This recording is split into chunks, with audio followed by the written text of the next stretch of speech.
form to specify the Newman boundary condition. Right. So the next thing is how do we specify the Newman boundary condition? Okay. For example, let me ask you a question. Have we all got to here yet? No. So can you show me how you set it? Because it looks like I have a very boundary condition. So I want to like. All right. So the question is now if I want to change one of the boundaries to a 0 Newman boundary condition, what do I do? You just remove one of the Yeah. I just remove one of the dirichlet. Let's try that. For example, I just remove number 2 and I recompute. See, I automatically get a 0 Newman boundary condition on the right. So the default, if you do not have two dirichlet, is that it sets it alone to Newman equals to 0. Because that's the natural boundary condition out of the derivation, right? So if you don't do anything, if you don't restrict my delta u at the right hand side, that means this form has to be 0 no matter what delta u is at the right hand side, right? And in order for this to be 0 no matter what my delta u is at the right hand side, the d dx has to be 0, right? So that's why basically not doing anything is going to automatically give you a 0 Newman boundary condition. So can we set it up to something other than 0? Yes. What about setting something other than 0? What if I want to set du dx equal to 1? That won't be 0 anymore. It would be equal to 1. Should be 1. test. You need to add a term like that in the weak form. Equal to minus 1. It should be equal to minus 1, that additional term. Because you have to Wait. move it over to the other side, right? No. The weak term, the weak form is all written on the left hand side. That has to be equal to 0. So if you go back to COMSOL and when you click physics and click on add physics, weak form of the PDE. I don't know.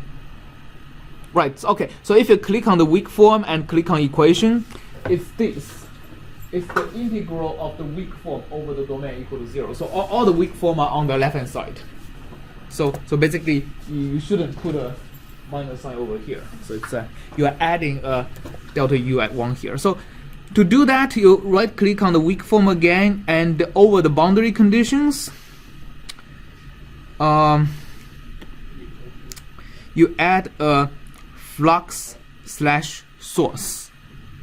Okay, so because that's additional source term in the weak form. So if you do that, and again selection of which boundary I have 1. Okay, so basically I need to select the second boundary. Very hard. Okay, right. And boundary flux or source. Wow. Okay, that's actually. Sorry, that's not what I want to add. Let's look at it again. More constraint, weak contribution. Sorry, is the weak contribution that I want to add. So basically, additional contribution to the weak form. All right. Okay. So if you added the additional flux, let's delete it because that's if you do that, COMSOL performs additional transformation to figure out what you wanted to do in a weak form. So it's actually a lot more straightforward to directly add a contribution to the weak form. So the weak expression is what according to that?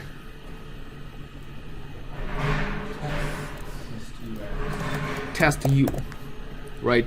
You actually don't need to specify where because it's the specification of where is actually done by mouse, not by keyboard, which should be a lot easier if it's actually by keyboard. Come on.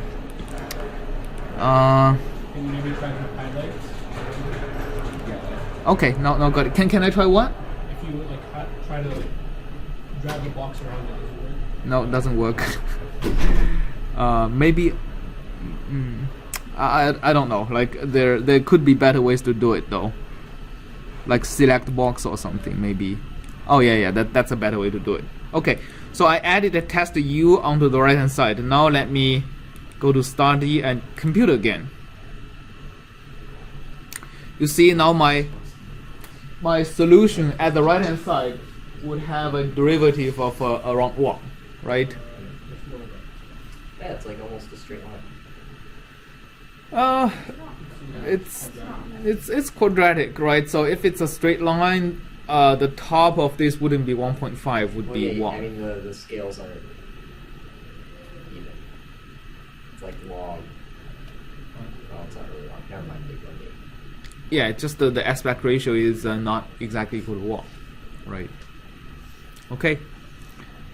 Or if I make the weak contribution to be minus test U, what I get is a minus slope of minus 1 at this side, right?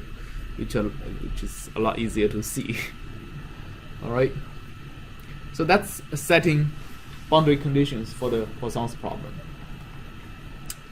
Any questions on that yet? No? Let's go to 2D.